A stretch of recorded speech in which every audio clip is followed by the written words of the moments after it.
Your PayPal money is stuck in pending status, and it feels like the bank is just holding your cash for fun. It isn't. I'm going to explain exactly how to get that money released right now. And more importantly, I'll give you a specific trick at the end of this video that prevents PayPal from ever flagging your transactions as high risk again. This one change to your account settings saves you from that 21-day waiting period entirely. PayPal puts these holds on your account to mitigate fraud risks and comply with international regulations. Think of them like a digital security guard. They want to make sure the person who sent the money actually intended to do it, and that you aren't going to disappear once the cash hits your bank account. If you're a new seller or you haven't sold anything in a while, PayPal triggers a standard 21-day hold to protect the buyer.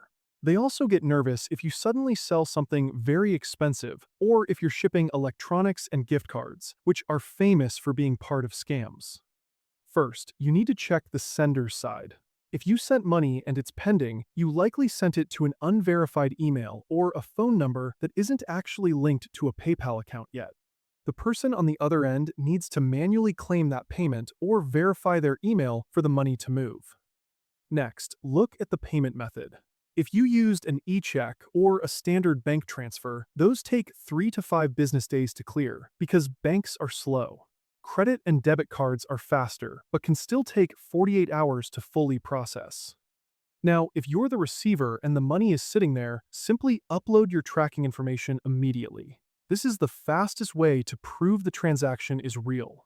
Once the shipping carrier marks the item as delivered, PayPal usually releases the funds within 3 days. If you aren't shipping a physical item, you must log in and change the order status to service or virtual product.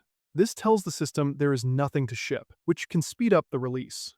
The pro tip to stop this from happening ever again is to verify your identity fully by linking both a confirmed bank account and a credit card, not just one.